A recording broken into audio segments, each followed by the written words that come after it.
Most people are just walking into 2026 hoping that they can lower their tax bill in the future. But here at Fross and Fross, we like to make sure that we're actually planning and taking advantage of things that we can control and looking at some different planning strategies to lower that tax bill in the future. So here's a couple of things that we're thinking about and telling clients this year. And I want to give you three different tax tips for 2026 to hopefully help you out, that you can come and talk to us about your personal situation. We can give you guidance on some of these things. First one's really easy. So most people take the standard deduction now. They've made it very difficult to itemize your deductions over the last couple of years. But one thing that they reintroduced, which is great, is that if you're taking a standard deduction, you can now, starting next year, do cash donation gifts. So not like dropping it off at Goodwill, but doing an actual check or cash to a charity, or you pay with a debit card or something online to a charity.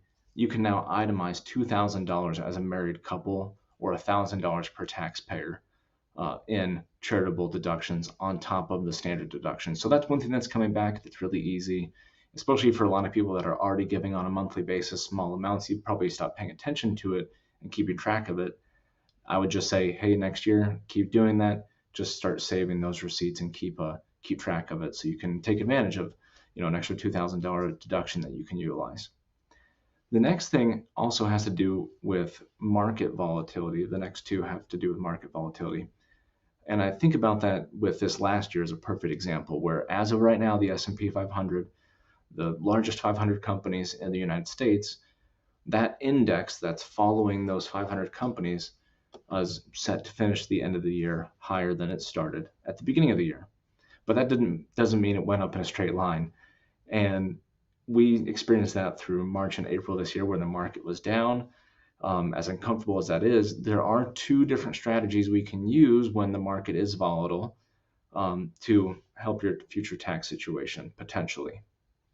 The first one is a Roth IRA conversion. So you already have an IRA, a traditional IRA, and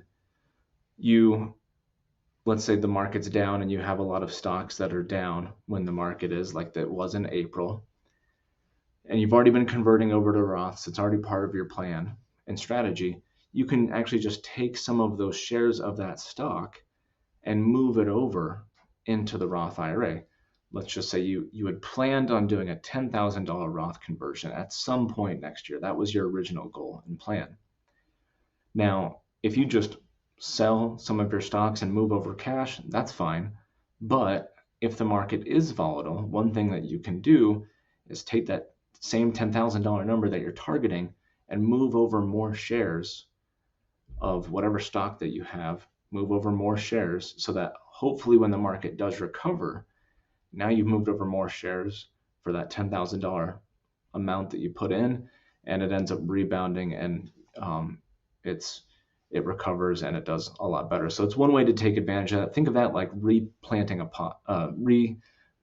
potting a plant, where you're not doing anything with the stock, you're just moving it. Same thing, you're not doing anything with the plant, you're just taking it from one pot, moving it to another. That's how that works with the Roth IRA conversion, using that strategy. The third thing is what's called direct indexing. Without getting too granular in it, I would definitely recommend that you reach out if you have any questions about this. But think of it this way. We are able now with technology, able to keep track and follow the S&P 500 if we wanted to, but only invest in 150 to 250 stocks that's in that S&P 500. And we can do so with a good degree of accuracy, give 1% up or down. But while the market's down, like it was in April, we can take advantage of that from a tax perspective and think of it like building up an account of tax benefits. Because what we're doing is, let's say that you owned Coke. Let's say that you had $10,000 of Coke on January 1st, 2026, and let's say something happens like it did this year, and in April, that same $10,000 that you had in Coke is now worth $7,000. What we could do is we could sell Coke and take that $7,000 that it's worth now, and let's say we just buy Pepsi as an example. So the goal is we're going to track that same performance throughout the end of the year. The goal is to have the same performance, but we're going to build up these tax losses.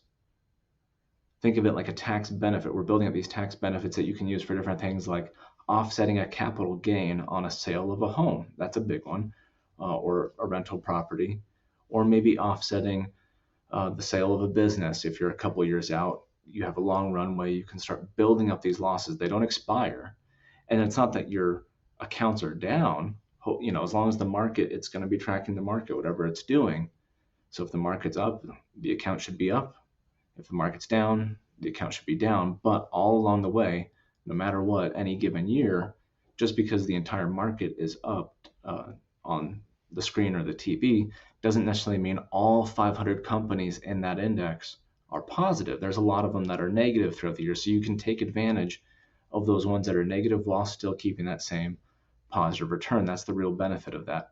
It's really good for other things too, like really large positions in a single stock that you've held for maybe decades that is grown to be so large, and makes you kind of comfortable when that one company has something happen to it. It's swinging a lot up and down. One thing you can do is move that into an account like this with direct indexing and come up with a capital gains budget that you're comfortable with, and we can start chipping away at those capital gains by offsetting the gain with a loss. Again, keeping the performance the same, but offsetting that gain with a loss. So that's another way to take advantage of market volatility. So I leave you with three things. So charitable deductions on top of the standard deduction, Roth conversions by moving shares over to a Roth IRA when the market's volatile, and then also thinking about things like direct indexing for the money that you don't have in retirement accounts. So if you have any questions about this, feel free to reach out. We're always here. Take care. Bye.